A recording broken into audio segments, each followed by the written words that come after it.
বহুত ভাল লাগিছে মই মানে ভাষাৰে বুজাব নোৱাৰিম কেনেকুৱা ভাল লাগিছে আৰু এই ক্ষেত্ৰত মই প্ৰথমতে মৃণাল কলিতা ছাৰৰ নামেই ল'ম যে ব্যক্তিগত শিক্ষক হিচাপে মোৰ ছোৱালীজনীকো 3 বছৰ পঢ়াইছিল আৰু মোৰ ল'ৰাটোকো ক্লাছ 8ৰ পৰা 10 লৈ 3 বছৰ তেওঁ মেথছ চাইছিল মেথছ আৰু এডভান্স মেথছ চাইছিল এইখিনিতে মই তেওঁক বহুত ধন্যবাদ জ্ঞাপন কৰিছোঁ তাৰ পিছতে মই কম ছোৱালীজনীয়ে বহুত কষ্ট কৰিছিল তাই প্ৰথমবাৰত নাপালে তাইও চাই বিকাশ সিনিয়ৰ সেকেন্ডাৰী স্কুলতে পঢ়িছিল আৰু দ্বিতীয় বছৰ তাই যেতিয়া প্ৰথম বছৰত অলপমান নম্বৰৰ কাৰণে নাপালে 9 নম্বৰৰ কাৰণে তাই নাপালে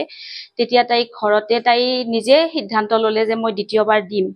আৰু এই ক্ষেত্ৰত তাই অটল আছিল আৰু মই পামেই এনেকৈ কৈছিল আৰু দ্বিতীয়বাৰ তাই AMCHত পালে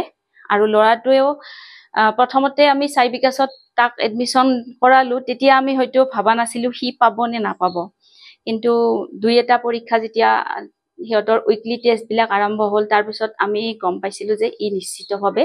পাব তাৰ পিছত সি আছিল বায়োপিচিৰ ষ্টুডেন্ট তাৰ পিছত তাক টিচাৰ সকলে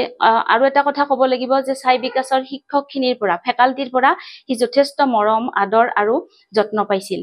আৰু তেওঁলোকৰ যত্নতেই হয়তো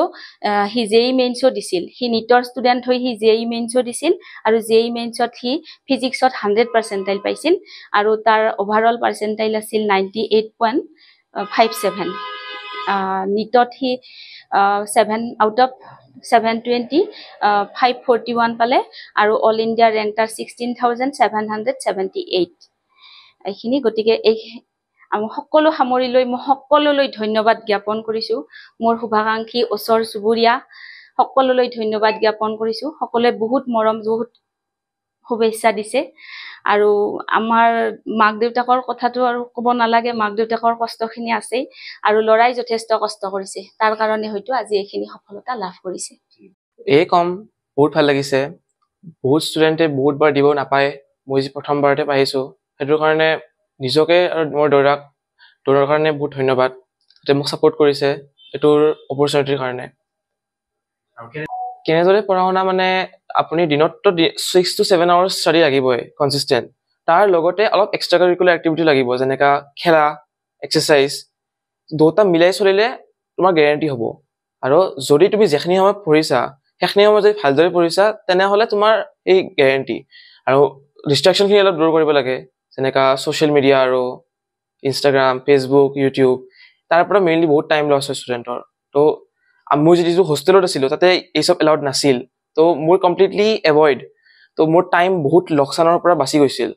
তো সেইদৰে মই পঢ়িব পাৰিছিল ভালকে দুটা সমান ধৰ নহয় কিন্তু আপুনি যদি চাই নিট পৰীক্ষাত যোনটো আপোনাৰ এফৰ্ট লাগিব সেইটো বহুত বেছি হয় এজ কম্পেয়াৰ টু বোৰ্ডতো লাগে এফৰ্ট নহকে নোৱাৰি কিন্তু বোৰ্ডৰ এফৰ্টটো অলপ কম হয় তো মিলাই বোৰ্ডৰ কাৰণে ধৰা আপোনাৰ বোৰ্ডত দিনত 1 ঘণ্টা সদায় বোৰ্ডৰ কাৰণে পঢ়িম বাকি 5 আৱাৰ্ছ নিটৰ কাৰণে হে কৰিলে হ'ল সমৰ্পিত কৰিলে হ'ল কি 2 দিন মিলাই পঢ়িছিলে হৈ যায় ফিজিক্স টপাৰ মানে ফিজিক্স নিটৰ ফিজিক্স এই লাষ্ট ইমান বছৰ ইজি আহি আছিল তো বহুতে মানে নেগলেক্ট কৰে নিটৰ ষ্টুডেণ্ট ফিজিক্সক মেইনলি কি এনেই উপৰে পঢ়ি যায় ফিজিক্সৰ বুকখন হেংগে চাই হেতু আসলতে মেইন হি নহয় মেইন আসলতে কনসেপচুৱেল ক্লিয়াৰিটি থাকিব লাগে বস্তু মাখাৰ ফৰ্মুলাটো যি আছে কিয় আছে হেতু জানিলে বহুত প্ৰসেস সলভ হৈ যায় মই হেনেকা ফি পঢ়িছিলো কোনবা বেলেগ টেকনিক থাকিব পাৰে এক্স্যাক্টলি নাজানো কিন্তু মই যদি হেনেকা বস্তুটো আছে ফৰ্মুলাটো কিনকে ব্যৱহাৰ হয় কিয় ব্যৱহাৰ হয় কাই দিছে থিওৰি খেনে কি কেনেকা আহিছে সেই সব বুজি লৈ ফেলে মনত ৰাখালি তুমি কোৱেশ্চন ইজিলি সলভ কৰিব পাৰা আৰু মেইন কোৱেশ্চন প্ৰেক্টিস ইনস্পিৰেশন মোৰ বাই আছিল যাই মোক মেডিকেলত যাৰ কাৰণে মই গৈছো যাৰ মোৰ বাৰ যেহেতু ফাৰ্স্ট টাইম নহয় সেকেন্ড টাইমত পাইছে সেকেন্ড টাইমো ভাল AMCHত পাইছে তো মই বাক দেখি পেলাই ভাবিছো কি মই মেডিকেলত যাবই লাগিব 541 আউট অফ 720 আৰু অল ইণ্ডিয়া ৰেংক আছিল 16,778